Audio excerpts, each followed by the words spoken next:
Olá pessoal, meu nome é Concécio e essa é mais uma live do canal Deus Sem Igreja.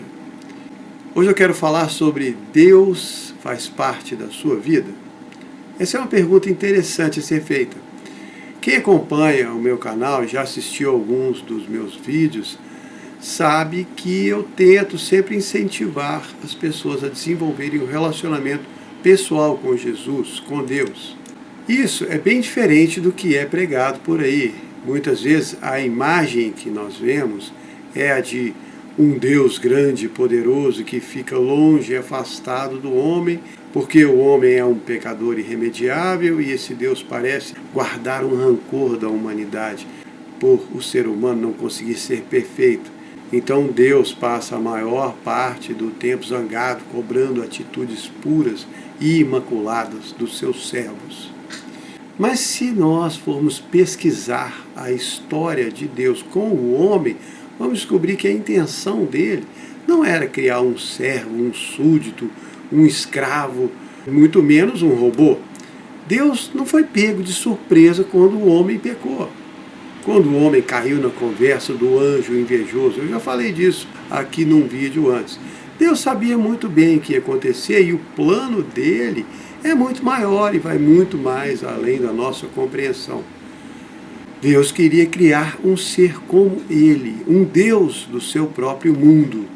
Em Gênesis 1, 26 a 30, fala: Deus, depois que criou os céus e a terra, todas as plantas e animais, ele disse: façamos o homem à nossa imagem e semelhança, que ele domine sobre os peixes do mar, sobre as aves dos céus, os animais domésticos, sobre toda a terra e sobre todos os répteis que se arrastam sobre a terra.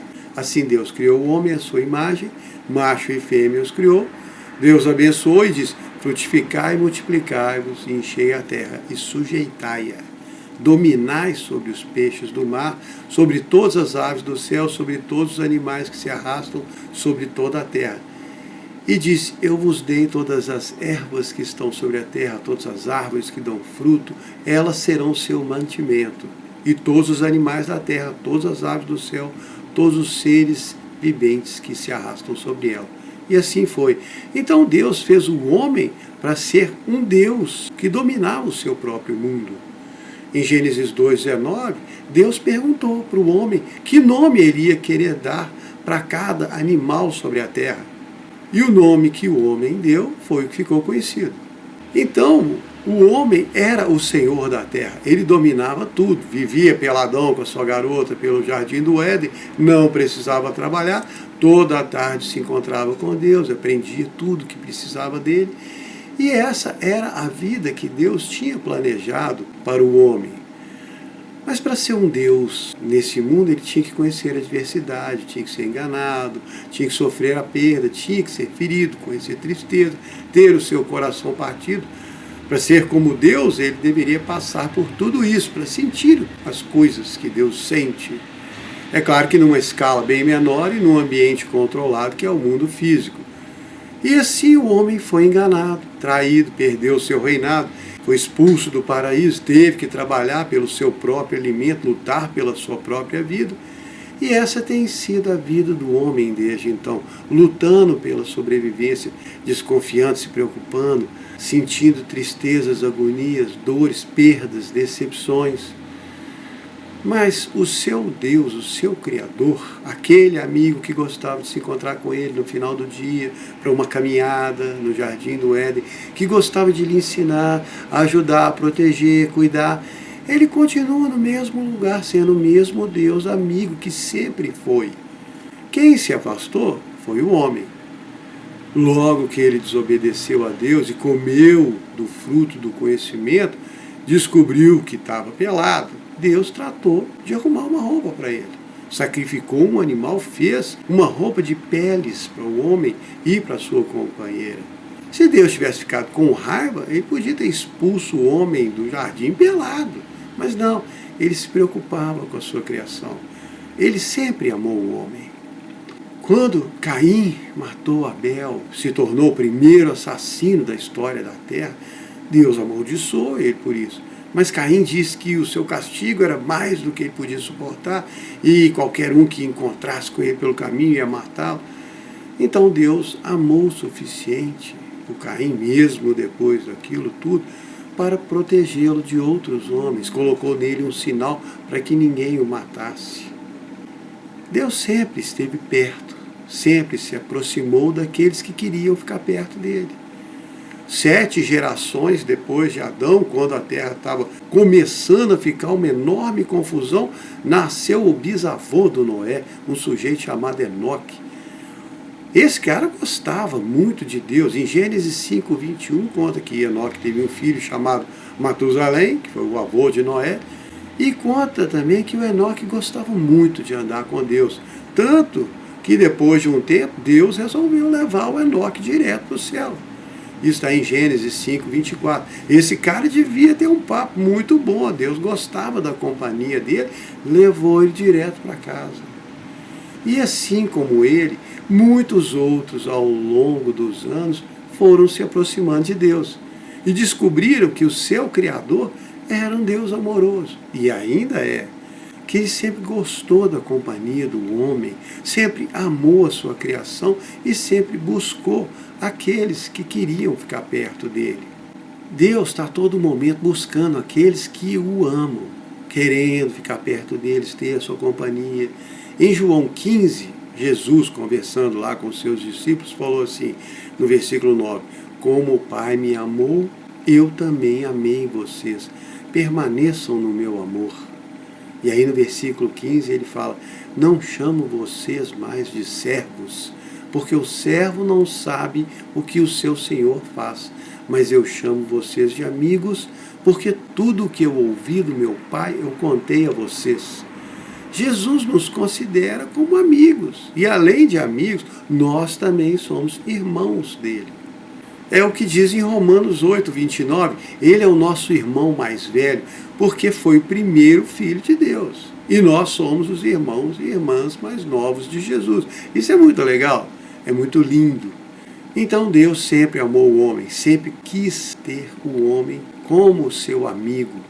Tiago 2:23 fala que Abraão era um amigo de Deus. Numa época que ninguém queria nem saber de Deus, Abraão andava agarrado com Deus. E Deus gostava tanto de Abraão que resolveu fazer um pacto com ele para que a sua descendência herdasse toda a terra de Canaã, a terra prometida. Abraão ficou sendo o patriarca dos filhos de Deus, o pai das promessas. Mas ele não tinha nada de especial, só amava Deus no momento da terra que a maioria não estava nem interessada em Deus. Os homens da época de Abraão sabiam que existia um Deus todo-poderoso. Lá em Gênesis 20, quando Abraão foi com sua esposa Sara, aquela mulher linda, lá para as terras de Gerar, o rei Abimeleque ficou encantado com ela, e o Abraão, com medo de ser morto, falou que ela era irmã dele. Aí o Abimeleque mandou buscar Sara para fazer parte do seu harém. Mas Deus apareceu para ele de noite e falou, você vai morrer porque a mulher que você tomou tem marido. O cara gelou na hora. Abimeleque falou com Deus, mas eu fiz na minha inocência. O homem falou que ela era irmã dele. E Deus respondeu, eu sei que você fez isso na sinceridade do seu coração, por isso eu vim te avisar para não tocar nela. Deus conversava com aqueles que nem o seguiam, porque eles temiam a Deus, acreditavam nele, só que não estavam dispostos a seguir a Deus. E isso acontece demais hoje em dia. Muita gente acredita em Deus, respeita, entre aspas, mas não está nem um pouco com vontade de seguir a Deus. Aliás, a expressão seguir a Deus bate de frente com muita gente, porque quando você fala em seguir a Deus, a maioria das pessoas já imagina aquele pergaminho enorme desenrolando na sua frente com um monte de regras, leis e mandamentos de não pode, não faça, não toque, não olhe, não prove. Seguir a Deus é um peso gigantesco, uma carga enorme de atribuições e deveres a serem cumpridos que ninguém quer encarar. Ou pelo menos é assim que a maioria das pessoas vê o seguir a Deus. Mas nós sabemos que a realidade é outra. Ou pelo menos eu tento muito enfiar isso na cabeça de todos que assistem os meus vídeos. Quando Jesus andou pela terra, o povo judeu era guiado pelas leis de Moisés. E não eram só os 10 mandamentos.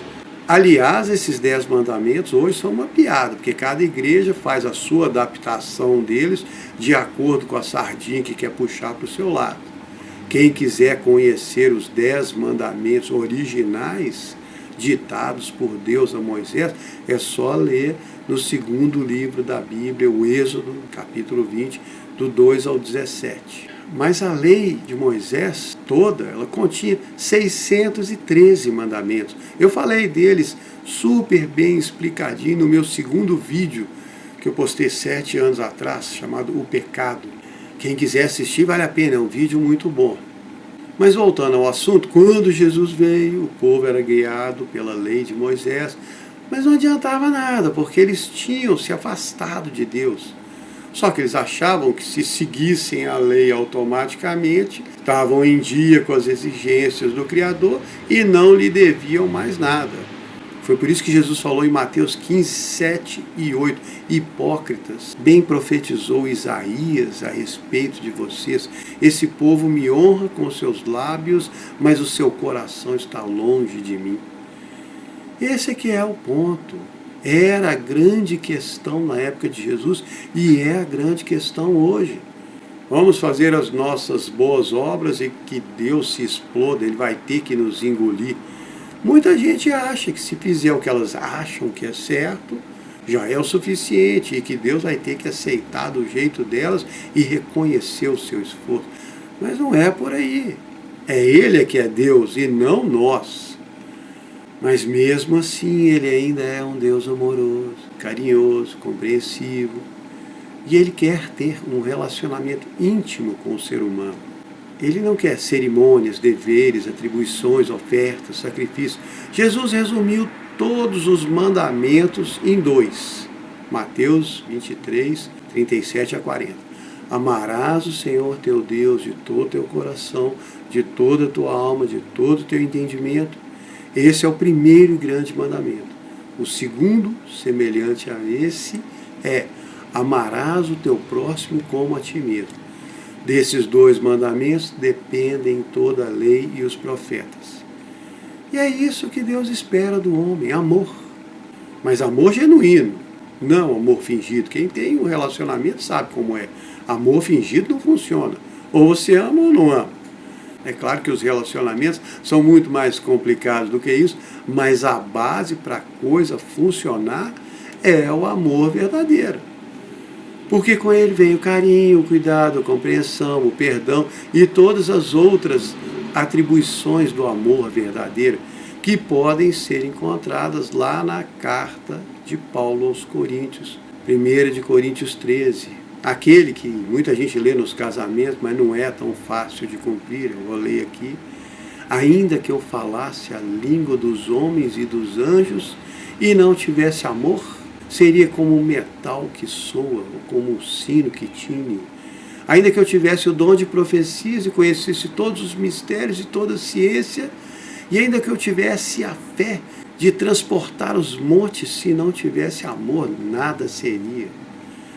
Ainda que eu distribuísse toda a minha fortuna para sustento dos pobres e entregasse o meu corpo para ser queimado, se não tivesse amor, nada disso aproveitaria. O amor é paciente, benigno, não tem inveja, não se ensoberbece, não se vangloria, não se porta inconvenientemente, não busca os seus próprios interesses, não fica irritado, não suspeita mal, não se alegra com a injustiça, se alegra com a verdade. Tudo sofre, tudo crê, tudo espera e tudo suporta. O amor nunca falha, mas as profecias vão acabar, as línguas vão desaparecer e a ciência vai passar. Porque em parte nós conhecemos e em parte nós profetizamos. Mas quando vier o que é perfeito, então o que é em parte vai acabar. Quando eu era menino, falava como menino, pensava como menino e raciocinava como menino. Mas depois que cresci como homem, acabei com as coisas de menino. Agora nós estamos vendo como um vidro embaçado, mas então nós vamos ver face a face. Agora nós conhecemos uma parte, mas então vamos conhecer como somos conhecidos. E agora permanecem três: a fé, a esperança e o amor. Mas o maior desses é o amor. O amor é maior que a fé e o amor é maior que a esperança. Já pensou nisso? E o que é o amor? O que falou o apóstolo João na sua primeira carta? 1 João 4,8. Quem não ama não conhece a Deus, porque Deus é amor. Então como que você segue a Deus? Ame. Ame Deus.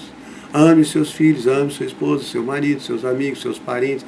Ame os chatos, os inconvenientes. Ame os difíceis de amar. Esses são os difíceis. Mas acima de tudo, ame a Deus. Converse com Ele, deixa Ele fazer parte da sua vida, não com cerimônias, sacrifícios, promessas, ofertas. Vou ficar não sei quantos dias sem beber. Não, coloca Deus na sua vida, conversa com Ele, se abra com Ele, procure escutar a voz dEle falando no seu coração e principalmente quando você ouvir, siga o que Ele diz, siga o que Ele te aconselha, ao invés de se ajoelhar para orar.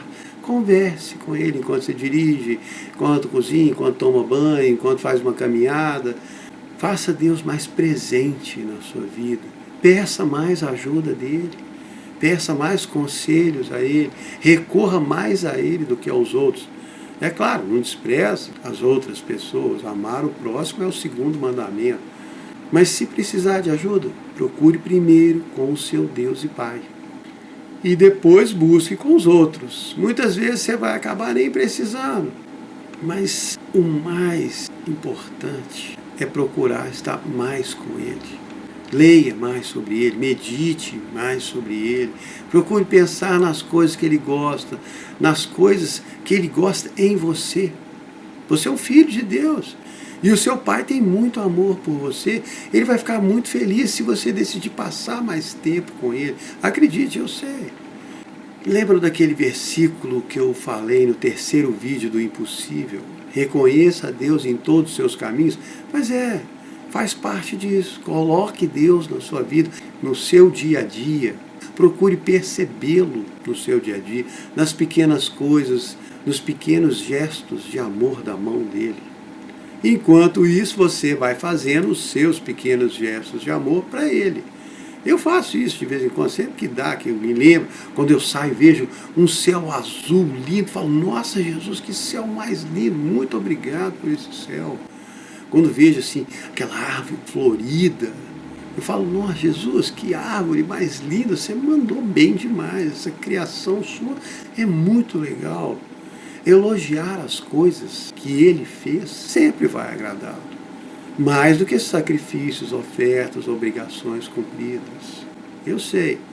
E eu acho que vocês deveriam experimentar. Ele vai gostar. Espero que vocês tenham gostado. Muito obrigado.